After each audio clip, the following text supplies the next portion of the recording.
नमस्कार दोस्तों, welcome to my channel. मैं हूं चांद कुपा। दोस्तों, जैसे कि आप सब जानते हैं कि हमारे इस चैनल पर कॉन्स्टिट्यूशन की एक सीरीज चलाई जा रही है। आज उसी सीरीज के तहत हम आर्टिकल 13 ऑफ इंडियन कॉन्स्टिट्यूशन देखने वाले हैं, जो कि part 3 that is fundamental rights का एक बहुत ही इंपॉर्टेंट आर्टिकल है। अक्सर आपने सुना होगा कि हमारे कॉन्स्टिट्यूशन में अगर फंडामेंटल राइट्स की बात की जाए तो फंडामेंटल राइट्स में भी सबसे इंपॉर्टेंट आर्टिकल जो है वो 32 है, क्योंकि आर्टिकल 32 इंश्योर करता है कि हमारे फंडामेंटल राइट्स को हम एनफोर्स करवा सकें। अगर आर्टिकल 32 के बाद कोई सबसे ज़्यादा इंपॉर्टेंट आर्टिकल बन जाता है जो कि फंडामेंटल राइट्स की एनफोर्समेंट में मदद करता है, तो वो आर्टिकल 13 है, और ऐसा कहना गलत नहीं होगा। क्यों, ये आज आपको समझ आएगा। दूसरी बात ये कि आर्टिकल 13 के एलिमेंट्स के साथ साथ हम आज जानेंगे कि डॉक्ट्रिन ऑफ सेपरेबिलिटी यानी कि सिवेरेबिलिटी क्या होती है, और साथ ही में डॉक्ट्रिन ऑफ एक्लिप्स क्या होती है वो भी हम समझने की कोशिश करेंगे। साथ ही में जानेंगे कि किस तरह से जो हमारी डॉक्ट्रिन ऑफ बेसिक स्ट्रक्चर है, यानी कि बेसिक स्ट्रक्चर डॉक्ट्रिन जो कि landmark judgement Kesavananda Bharati case में हमें देखने को मिली, उसके रूट्स भी कैसे आर्टिकल 13 में लाई करते हैं, वो आज हम समझने की कोशिश करेंगे। चलिए शुरुआत करते हैं हमारे इस आर्टिकल से। देखिए दोस्तों, कोई भी इंपॉर्टेंट आर्टिकल जो होता है उसमें हमें अक्सर देखने को मिलता है कि बहुत सारा केस लॉ आ जाता है, क्योंकि कोई भी इंपॉर्टेंट आर्टिकल है उसे बार बार ऑनरेबल सुप्रीम कोर्ट या फिर वेरियस हाई कोर्ट्स में चैलेंज किया जाता है, और बहुत सारी जूरिस्प्रूडेंस उसमें हमें देखने को मिलती है। इसी तरह से आर्टिकल 13 की भी बहुत सारी जूरिस्प्रूडेंस हमें देखने को मिलती है। इसकी खुद की एक बहुत ही लॉन्ग इवोल्यूशनरी हिस्ट्री देखने को मिलती है। वो केसेस आज हम थोड़े थोड़े देखेंगे भी। दूसरी बात ये कि आर्टिकल 13 जो है, इसे क्रेडिट जाता है कि ये वो आर्टिकल है जिसने बहुत सारे ऐसे pre constitutional laws and post constitutional laws को वर्ड घोषित कर दिया जो कि हमारे फंडामेंटल राइट्स को इन्फ्रिंज करते थे। अगर हम बात करें जुडिशियल रिव्यू की, तो जुडिशियल रिव्यू की पावर जो है वो आर्टिकल 13 से कैसे निकलती है वो हमें देखने को मिलता है। देखिए, हमने शुरुआत की वीडियोस में बात की थी doctrine of separation of power, जहां पर हमने कहा था कि एक स्टेट में 3 ऑर्गन्स होती हैं। कौन सी 3 ऑर्गन्स हैं? Legislature, executive and judiciary. अब हमने कहा था कि लेजिस्लेचर का जो काम है वो कानून बनाना होता है, जुडिशरी का काम कानूनों के ऊपर न्याय देना होता है, एडजुडिकेट करना होता है, एंड एग्जीक्यूटिव का काम होता है कानूनों को लागू करना। Doctrine of separation of power के साथ हमने ये भी जिक्र किया था कि doctrine of checks and balance go hand in hand. अब ये जो doctrine of checks and balances है, इसमें हमने पढ़ा था कि क्योंकि ये तीनों ऑर्गन्स का काम बटा हुआ है, सेपरेशन ऑफ पावर है इन तीनों ऑर्गन्स में, तो doctrine of checks and balance ये इंश्योर करती है कि ये तीनों ऑर्गन्स अपने अपने फील्ड में रहकर, अपने अपने दायरे में रहकर ही काम करें।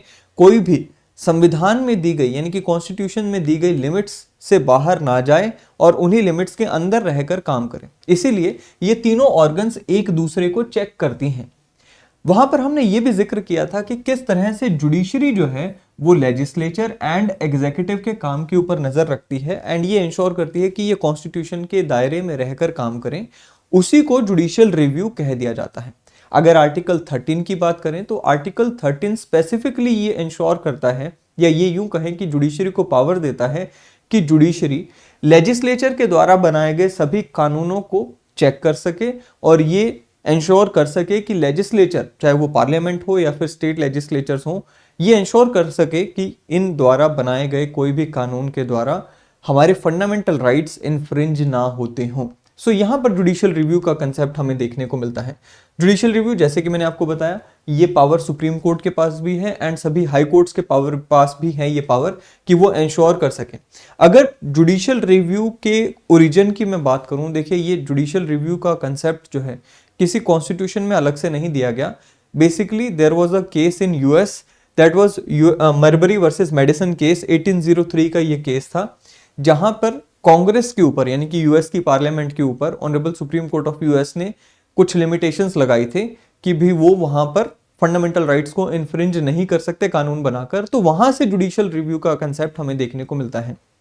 चलिए, ये तो जुडिशियल रिव्यू की बात हो गई। अब हम बात कर लेते हैं आर्टिकल 13 के एलिमेंट्स की। So basically there are 4 clauses in article 13। क्या क्या है वो हम यहां पर देख लेते हैं।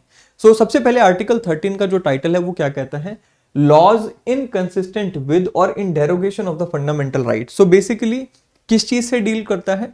आर्टिकल 13 उन कानूनों से डील करता है जो कि या तो फंडामेंटल राइट्स के डेरोगेशन में है यानी कि वायलेट करते हैं, या फिर इनकंसिस्टेंट टू फंडामेंटल राइट्स हैं। इसमें क्लॉज 1 जो है वो क्या कहता है?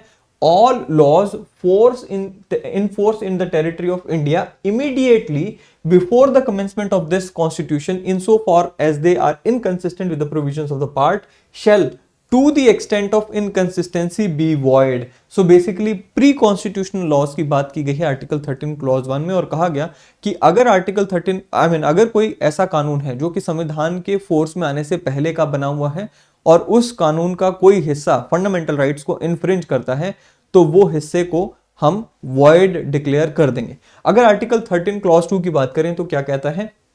It says that the state shall not make any law which takes away or abridges the rights conferred by this part, and any law made in contravention of this clause shall to the extent of contravention be void. So basically ये post constitutional laws की बात कर रहा है और क्या कहता है कि भाई स्टेट कोई भी ऐसा कानून नहीं बनाएगी। अब स्टेट का मतलब क्या है? स्टेट का मतलब स्टेट लेजिस्लेचर, सेंट्रल लेजिस्लेचर सब इसमें आ गया। सो बेसिकली सरकार की बात की गई है, राज्य की बात की गई है। सो बेसिकली कहा गया है कि सरकार कोई भी ऐसा कानून नहीं बनाएगी जो कि कॉन्स्टिट्यूशन के लागू होने के बाद बने, पहली बात। दूसरा और ये कि हमारे वो फंडामेंटल राइट्स को इन्फ्रिंज करे, ऐसा कोई भी कानून नहीं बनाया जाएगा। चलिए आर्टिकल 13 क्लॉज 3 क्या कहता है वो देख लेते हैं। इसमें कहा गया है कि in this article unless the context otherwise requires law includes. देखिए हमने अभी यहां पर वर्ड पढ़ा law in force, no law shall be made. So बार बार ये जो लॉ शब्द हम पढ़ रहे हैं इसका क्या मतलब है? इसकी एक बहुत ही वाइडर डेफिनेशन जो है वो आर्टिकल 13 क्लॉज 3 में दी गई है और उसमें कहा गया है कि लॉ शब्द जो है इसमें सिर्फ कानून जो पार्लियामेंट के द्वारा बनाए गए कानून हैं, लॉज हैं, वही नहीं आएंगे, उसके अलावा भी बहुत सारी चीजें आ जाएंगी, जैसे कि ऑर्डिनेंस आ गए, order, by laws, rules, regulations, notification, customs, usages having in the territory of India the force of law. So basically कानून जो है, जो लॉ शब्द है उसमें ये सारी चीजें आ जाती हैं। साथ ही में इसमें यह कहा गया कि law in force includes laws passed or made by law legislature or other competent authority in the territory of India before the commencement of this constitution. So आप यहां पर अगर ये पढ़ें लॉ इन फोर्स, सो ये लॉ इन फोर्स का भी मतलब यहां पर बताया गया है क्लॉज 3 में कि लॉ इन फोर्स का मतलब क्या है कि जो कानून हमारे देश में हमारे कॉन्स्टिट्यूशन के फोर्स में आने से पहले बनाए गए थे, चाहे वो किसी भी अथॉरिटी के द्वारा बनाए गए हों, चाहे वो ब्रिटेन की पार्लियामेंट के द्वारा बनाए गए हों, चाहे हमारी यहाँ पर लोकल पार्लियामेंट के द्वारा बनाए गए हों या फिर किसी स्टेट लेजिस्लेचर के द्वारा बनाए गए हों, कोई भी अथॉरिटी ने उन कानूनों को बनाया हो और वो भारत के किसी भी कोने में फोर्स में क्यों ना हो, वो सारे के सारे गिने जाएंगे for the purpose of article 13 clause 1। Article 13 clause 4 जो है ये एक बहुत ही इंटरेस्टिंग आर्टिकल है क्योंकि इसमें बहुत सारा केस लॉ, खास करके केशवानंद भारती की जो जजमेंट है वो इसी के ऊपर आई थी। इसमें क्या कहा गया है? कहता जी nothing in this article shall apply to any amendment of this constitution made under article 368। हम सब जानते हैं कि आर्टिकल 368 में संविधान को अमेंड करने का प्रोसीजर दिया गया है। आर्टिकल 13 क्लॉज 4 कहता है कि जो आपने आर्टिकल 13 क्लॉज 3 में लॉ की डेफिनेशन पढ़ी है ना, इस डेफिनेशन में जो आर्टिकल 368 के तहत जो हम कॉन्स्टिट्यूशन में अमेंडमेंट करते हैं उसे नहीं गिना जाएगा, क्योंकि हम सब जानते हैं कि जिस तरह से बाकी ऑर्डिनरी लॉज को पास किया जाता है उसी तरह से हमारे कॉन्स्टिट्यूशन की अमेंडमेंट को भी पास किया जाता है। अमेंडमेंट को भी हम लॉ ही कहते हैं, राइट। बट यहां पर ये खास करके क्लैरिफाई कर दिया गया आर्टिकल 13 क्लॉज 4 में कि जो कॉन्स्टिट्यूशन की अमेंडमेंट की जाती है अंडर आर्टिकल 368 उसे हम यहां पर नहीं गिनेंगे in the definition of law which is given in article 13 clause 4। अब यहां से ही फिर किस तरह से केशवानंद भारती केस आया वो तो खैर हमें अगली वीडियो में देखने को मिलेगा।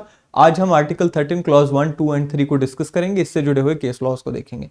चलिए 13 क्लॉज 1 हमने जैसे कि अभी थोड़ा सा डिस्कस किया था, तो सबसे पहले तो ये क्या है, ये प्री कॉन्स्टिट्यूशनल लॉज के बारे में बात करता है और कहता है कि प्री कॉन्स्टिट्यूशनल लॉ यानी कि कॉन्स्टिट्यूशन जब फोर्स में आया उससे पहले बना हुआ कोई भी कानून जो है in force in territory of India, अगर कोई कानून है वो अगर हमारे फंडामेंटल राइट्स को इन्फ्रिंज करेगा तो जो उस कानून का हिस्सा फंडामेंटल राइट्स को इन्फ्रिंज करेगा टू दैट एक्सटेंट उसे हम वॉइड डिक्लेयर कर देंगे। सो क्या कहता है? कहता जी talks about pre constitutional laws, that is laws in force before the existence of this constitution.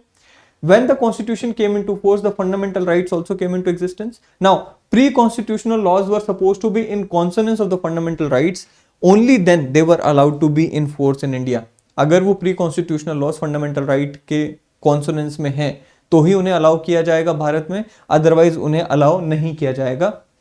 Now जैसे कि हमने कहा कि आर्टिकल 13 जो है ना, ये प्रोस्पेक्टिव इन नेचर है, ना कि रेट्रोस्पेक्टिव। प्रोस्पेक्टिव होने का मतलब क्या है? देखिए, प्रोस्पेक्टिव होने का मतलब ये है कि मान लीजिए कोई ऐसा कानून है जो कि फंडामेंटल राइट्स को हनन करता है, यानी कि फंडामेंटल राइट्स को इन्फ्रिंज करता है। फंडामेंटल राइट्स कब फोर्स में आते हैं? 26 जनवरी 1950 को फोर्स में आते हैं। उससे पहले उस कानून का कोई भी इंपैक्ट रहा हो, let's say there is a law 1, अब ये लॉ 1 जो है फंडामेंटल राइट्स को इन्फ्रिंज करता है। Now this is in derogation of fundamental rights.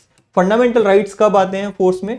26 of January 1950, हम सब जानते हैं, राइट। सो फंडामेंटल राइट्स आए फोर्स में 26 जनवरी 1950 में, राइट। अब कहता है कि अगर 25 जनवरी 1950 जो है उससे पहले कोई भी किसी के भी फंडामेंटल राइट का इन्फ्रिंजमेंट हुआ हो, we are not concerned with that, क्योंकि जो आर्टिकल 13 जो है ये प्रोस्पेक्टिव इन नेचर है। प्रोस्पेक्टिव का मतलब क्या? कि भाई इस दिन के बाद से किसी का फंडामेंटल राइट इन्फ्रिंज होता है तो ही वो व्यक्ति अंडर आर्टिकल 13 क्लॉज 1 कोर्ट में आ सकता है। उससे पहले उसके साथ क्या हुआ, वो व्यक्ति को कोई उसके ऊपर न्याय नहीं मिल सकता। हाँ, ये जरूर है कि अगर कोई ऐसा कानून है जो कि ऐसा करता है कि फंडामेंटल राइट्स को इन्फ्रिंज करे, तो उस कानून को जरूर हम आर्टिकल 13 क्लॉज 1 के तहत वॉइड डिक्लेयर करवा सकते हैं ऑनरेबल सुप्रीम कोर्ट से, ठीक है, या फिर हमारे हाई कोर्ट्स के थ्रू। चलिए, अब आती है बात डॉक्ट्रिन ऑफ सेवरेबिलिटी की, जिसे हम सेपरेबिलिटी की डॉक्ट्रिन भी कह देते हैं। डॉक्ट्रिन ऑफ सेपरेबिलिटी होता क्या है? एक एग्जाम्पल लेते हैं। मान लीजिए आप बाजार से एक फोटो फ्रेम खरीद कर लाए और साथ ही में आपने एक फोटो भी खरीद कर लाए। अब ये जो फोटो है, ये फोटो जो है ये फ्रेम से बड़ी है, राइट। सो इसको हम डिफरेंट कलर में ले लेते हैं। सो लेट्स से ये जो रेड कलर में है ये फ्रेम है और ये जो ब्लैक कलर में है ये फोटो है, ठीक है। आपने क्या किया? आप एक फ्रेम लेकर आए, एक फोटो लेकर आए। फोटो क्योंकि फ्रेम से बड़ी थी तो आपने यहां पर क्या किया कि जितना हिस्सा फोटो का बड़ा था उसमें आपने कट लगा दिया और उसे आपने काट दिया, और बाकी की जो फोटो है उसे आपने फ्रेम में फिट कर दी। यानी कि जो हिस्सा फ्रेम के दायरे से बाहर जा रहा था उसे आपने उसे आपने कट कर दिया, सेपरेट कर दिया, सिवियर कर दिया उस फोटो से, एंड जो फोटो बची उसे आपने फ्रेम में फिट कर दिया। कुछ ऐसी ही डॉक्ट्रिन ऑफ सेपरेबिलिटी या सिवियरेबिलिटी है। आर्टिकल 13 क्लॉज 1 एंड क्लॉज 2 दोनों के केस में लागू होती है। क्या कहती है? The doctrine of severability says that if any part of the constitution or any part of the statute are inconsistent with that of the fundamental rights, then the whole statute would not be declared to be void, but particular clause would be treated as void by the court of law. So अभी आप article 13 clause 1 पढ़ कर आए, क्या कह रहा था? To the extent of inconsistency, यहां से निकलती है doctrine of separability. To the extent of inconsistency उसे हम void डिक्लेयर करेंगे। सिमिलरली आप आर्टिकल 13 क्लॉज 2 में भी देखिए, to the extent of contravention be void. अब यहां से निकलता है क्या कह गया? सिंपल सी बात है कि मान लीजिए एक लॉ है, उसमें 10 सेक्शन है, सेक्शन 1, सेक्शन 2, सेक्शन 3, इस तरह से 10 सेक्शन है। इनमें से एक सेक्शन है, लेट्स से सेक्शन 3 कहता है कि भाई एक पर्टिकुलर फील्ड में केवल और केवल महिलाओं को या केवल और केवल पुरुषों को ही जॉब मिलेंगे, राइट। अब वो जो सेक्शन 3 है उसके पीछे कोई वैलिड आर्ग्यूमेंट नहीं है, कोई लॉजिक नहीं है, कोई उसका पर्पस नहीं है। सिर्फ सरकार के मन में वैसे ही आया कि यहाँ पे सिर्फ पुरुषों को जॉब देना है, इसलिए वो आर्टिकल वो सेक्शन 3 जो है उस लॉ में रख दिया गया। एक एग्जांपल ले रहे हैं, राइट ना। क्योंकि ये सेक्शन 3 जो कि सिर्फ और सिर्फ पुरुषों को जॉब देता है, without any particular reason job देता है, तो इस वजह से क्या होगा, ये सेक्शन 13 जो है वो आर्टिकल 14 को भी इन्फ्रिंज करेगा, आर्टिकल 16 को भी इन्फ्रिंज करेगा।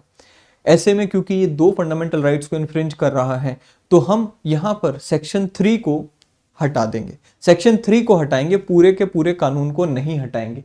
सो क्योंकि यहां पे हम सेवरेबिलिटी की बात कर रहे हैं, इसलिए हमने क्या कहा कि भाई वो हिस्सा कानून का जो कि फंडामेंटल राइट्स को इन्फ्रिंज करता है उस हिस्से को हम हटा देंगे।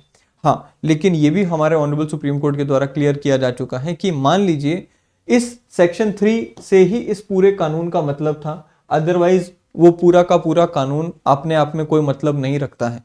तो हम क्या करेंगे, इस पूरे कानून को भी वॉइड डिक्लेयर कर सकते हैं या इस पूरे कानून को भी हटा सकते हैं। But the important part here is that doctrine of severability कहती है कि वही हिस्सा हम हटाएंगे कानून से जो कि फंडामेंटल राइट्स का हनन करता हो। फिर AK गोपालन का एक केस हम यहाँ पे देखने को मिलता है। आर्टिकल 14 था, इसमें एक एक्ट था that is preventive detention act 1950। It was challenged under article 13 only. So basically इसमें क्या था, इसमें हमें देखने को मिला कि भाई एक 14 सेक्शन था इसमें which said that if a person is detained under this act then he or she may not be informed of the ground that why he or she is detained. अब यहाँ पर आर्टिकल जो section 14 था इस कानून का, वो ये कहता था कि अगर किसी पर्सन को अरेस्ट किया जाता है प्रिवेंटिव डिटेंशन एक्ट के तहत, तो कोर्ट में भी उसे हम नहीं बताएंगे कि उसे अरेस्ट करने का ग्राउंड क्या है।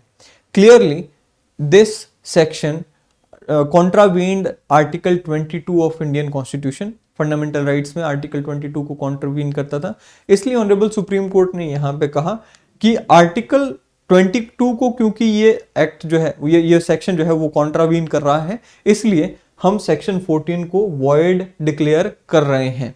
ठीक है जी। सो यहाँ पर हमने देखा डॉक्ट्रिन ऑफ सेपरेबिलिटी या सिवियरेबिलिटी भी हम उसे कह देते हैं। फिर आता है डॉक्ट्रिन ऑफ एक्लिप्स। क्या है ये? देखिए, एक्लिप्स हम सब जानते हैं किस तरह से सोलर एक्लिप्स, ल्यूनर एक्लिप्स हमें देखने को मिलती हैं। हम अक्सर देखते हैं कि जब कोई एक्लिप्स होती है तो एक सेलेस्टियल बॉडी दूसरी सेलेस्टियल बॉडी के इस तरह से आगे आ जाती है कि जो सन की लाइट आ रही है वो प्रिवेंट हो जाती है, बीच में वो बॉडी आ जाती है। So let's say this is sun, यहाँ से रेज आ रही हैं, this is moon, this is earth. अब क्योंकि मून जो है वो इस तरह से बीच में आ गया है कि यहाँ पर सन की लाइट आगे क्रॉस नहीं आ रही है, तो यहाँ पर जो है एक्लिप्स हो जाएगी, राइट नाउ। ये एक्लिप्स टेम्परेरी होती है, थोड़े टाइम बाद क्योंकि सन मून आगे मूव कर जाएगा तो ये लाइट जो है वो आनी शुरू हो जाएगी, यही होती है eclipse, right now. Doctrine of eclipse भी कुछ इसी तरह से है। क्या कहती है? So basically doctrine of eclipse states that any law that is inconsistent with the fundamental rights is not totally or completely dead but overshadowed by the fundamental rights. मतलब ये है कि मान लीजिए, खास करके मैं ये बता दूं आपको कि डॉक्ट्रिन ऑफ एक्लिप्स जो है ये प्री कॉन्स्टिट्यूशनल लॉज में ही लागू होती है, पोस्ट कॉन्स्टिट्यूशनल लॉज में लागू नहीं होती है, क्योंकि post constitutional laws void ab initio होते हैं। प्री कॉन्स्टिट्यूशनल लॉज में कैसे ये लागू होती है समझते हैं। तो बेसिकली होता क्या है कि मान लीजिए there is a pre constitutional law. Now pre constitutional law है वो हमारे फंडामेंटल राइट्स को इन्फ्रिंज करता है। तो ये डॉक्ट्रिन कहती है कि भाई वो पार्ट जो हमारे फंडामेंटल राइट्स को इन्फ्रिंज करता है, लेट्स से एक कानून है उसका सेक्शन 3 फंडामेंटल राइट्स को इन्फ्रिंज कर रहा है, तो वो जो पार्ट है सेक्शन 3 जो है उस लॉ का, उसे हम कंप्लीटली डेड डिक्लेयर नहीं घोषित कर देंगे, उसे हम एक्लिप्स कर देंगे। एक्लिप्स करने का मतलब क्या? उसे हम अनफंक्शनल या अनइम्प्लीमेंटेबल बना देंगे till the time that fundamental right is in force. So क्या कहा गया कि it is not dead but overshadowed by the fundamental right. Inconsistency or conflict can be removed by the constitutional amendment. The amendment to the relevant fundamental right will remove the eclipse and the entire law will become valid. So basically क्या होगा? Let's say there is a law, इसका section 3 है जो कि article 14 को infringe करता है। हुआ ये कि कल को हमने article 14 को ही change कर दिया, इस तरीके से change कर दिया कि भाई ये जो सेक्शन 3 है अब ये इसको इन्फ्रिंज नहीं करता है, तो जैसे ही हमने आर्टिकल 14 को चेंज किया ये अपने आप से फोर्स में आ जाएगा। लेकिन जब तक आर्टिकल 14 बना हुआ है तब तक ये जो सेक्शन है ये अनएनफोर्सिएबल हो जाएगा, तब तक इसे हम लागू नहीं कर पाएंगे, ये फोर्स में नहीं आएगा। ये है डॉक्ट्रिन ऑफ एक्लिप्स। अगर हम डॉक्ट्रिन ऑफ सिवियरेबिलिटी की बात करें तो वो उस सेक्शन को हटा ही देती थी, कंप्लीटली डेड डिक्लेयर कर देती थी।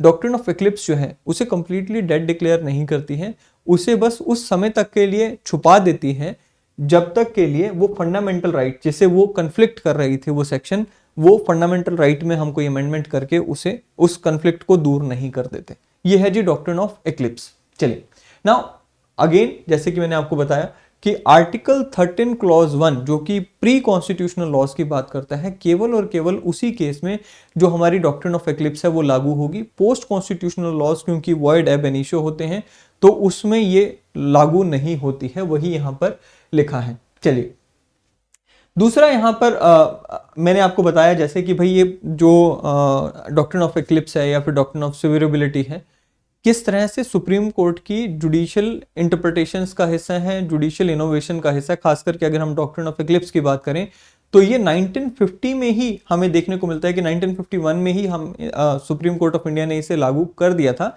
लेकिन अगर इसे कोई एक ऐसे केस को आइडेंटिफाई करना हो जिसके द्वारा ऑनरेबल सुप्रीम कोर्ट ने प्रॉपर रिकॉग्निशन दी, वो है हमारा एक case that is Bhikhaji versus state of MP 1955 का केस है, जिसके तहत ऑनरेबल सुप्रीम कोर्ट ने अल्टीमेटली इस डॉक्ट्रिन को कंप्लीटली रिकॉग्निशन देकर लागू किया।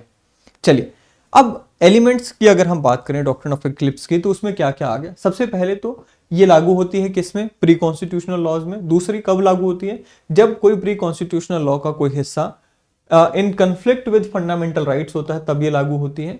Law does not become a dead letter but only inoperative हो जाता है वो कानून। कब तक के लिए इनऑपरेटिव हो गया, जब तक वो फंडामेंटल राइट जिससे वो लॉ कन्फ्लिक्ट कर रहा है तब वो फंडामेंटल राइट जब तक बना हुआ है तब तक के लिए वो सेक्शन या वो लॉ का हिस्सा इनऑपरेटिव हो जाता है।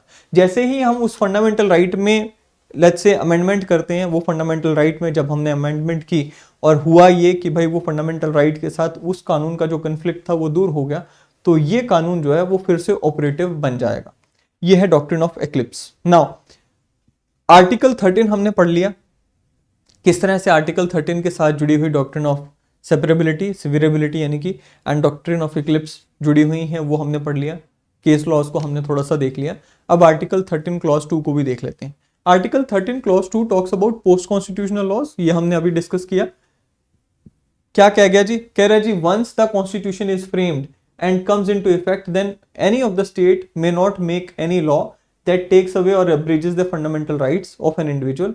and अगर कोई ऐसा कानून बनाया जाता है तो वो void ab initio declare कर दिया जाएगा।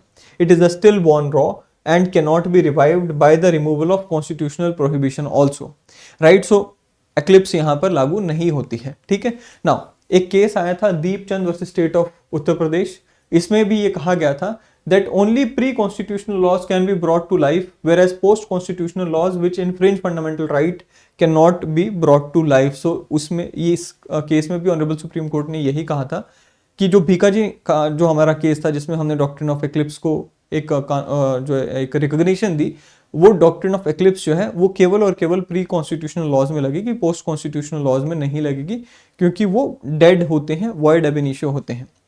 State of Gujarat versus Ambika mills का एक केस आया था, इसमें थोड़ा सा इस जो डॉक्ट्रिन है उसमें चेंज आया था, थोड़ा सा इस आर्टिकल 13 क्लॉज 2 को और बेटर इंटरप्रिटेशन दिया गया। कैसे समझते हैं, इस केस में ऑनरेबल सुप्रीम कोर्ट ने कहा कि जो दीपचंद वर्सेस महेंद्र लाल जैन वाला ये जो केस था, इसमें दीपचंद एंड महेंद्र लाल वाला जो केस था, इन दोनों केसेस में जो हमने ये स्टैंड लिया था कि भाई जो पोस्ट कॉन्स्टिट्यूशनल लॉज होंगे वो वॉइड होंगे, एब इनिशियो होंगे, कंप्लीटली डेड हो जाएंगे, ऐसा नहीं होगा। हम जो पोस्ट कॉन्स्टिट्यूशनल लॉज हैं उसे कंप्लीटली डेड नहीं कर सकते, उसे हम कुछ हद तक डेड रखेंगे, कुछ हद तक डेड नहीं रखेंगे। कैसे समझते हैं, कहते हैं जी the doctrine of absolute nullity is not a universal law, there are many exceptions to it. A post constitutional law that takes away or abridges the rights conferred by Article 19 will be operative as regards to non-citizens because fundamental rights are not available to non-citizens। So basically हम एक example ले लेते हैं कि हमारा कोई ऐसा कानून है जो कि आर्टिकल 19 में दिए गए फंडामेंटल राइट्स को हमसे छीनता है। ये कानून पोस्ट कॉन्स्टिट्यूशनल लॉ है। अब क्योंकि हमने यहाँ पर डॉक्ट्रिन ऑफ सेपरेबिलिटी यहाँ पर हमने डॉक्ट्रिन ऑफ सेपरेबिलिटी के तहत यहाँ पे कहा एंड आर्टिकल 13 क्लॉज 2 के तहत कहा कि जो भी पोस्ट कॉन्स्टिट्यूशनल लॉ हमारे फंडामेंटल राइट्स को इन्फ्रिंज करेगा उसे हम वॉइड डिक्लेयर कर देंगे, वॉइड एब इनिशियो होगा। अब ये कानून जो फंडामेंटल राइट्स हमसे छीन रहा है, ये सिटीजन्स के फंडामेंटल राइट्स छीन रहा है, उस एक्सटेंट तक वॉइड होगा। लेकिन क्योंकि नॉन सिटीजन्स को कोई फंडामेंटल राइट्स नहीं मिले हुए हैं तो वहां पर ये कानून अभी भी फोर्स में रहेगा। सो ये क्या कहा गया इस केस में, state of Gujarat versus Ambika mills में, कि भाई जो वॉइड एब इनिशियो आप कह देते हो ना आर्टिकल 13 क्लॉज 2 के तहत, वहां पर भी कंप्लीटली वॉइड नहीं बन जाती हैं चीजें, कुछ हद तक वो चीजें भी या वो कानून जिसे आपने वॉइड एब इनिशियो डिक्लेयर कर दिया, कुछ हद तक वो वहां पर भी लागू हो सकेंगे। ठीक है जी, ये अंबिका मिल्स का केस था। आर्टिकल 13 क्लॉज 3 की अगर हम बात करें ना, आर्टिकल 13 क्लॉज 3 में हमने ऑलरेडी देखा कि जो बार बार हमने क्लॉज 1 एंड क्लॉज 2 में लॉ शब्द का यूज किया है, उसी लॉ को यहाँ पे डिफाइन किया गया है कि लॉ जिनके थ्रू हम कह रहे हैं कि भाई कोई भी ऐसा लॉ हुआ जो कि पोस्ट कॉन्स्टिट्यूशनल लॉ है, उसे हम वॉइड डिक्लेयर कर देंगे अगर वो फंडामेंटल राइट्स को इन्फ्रिंज कर रहा है।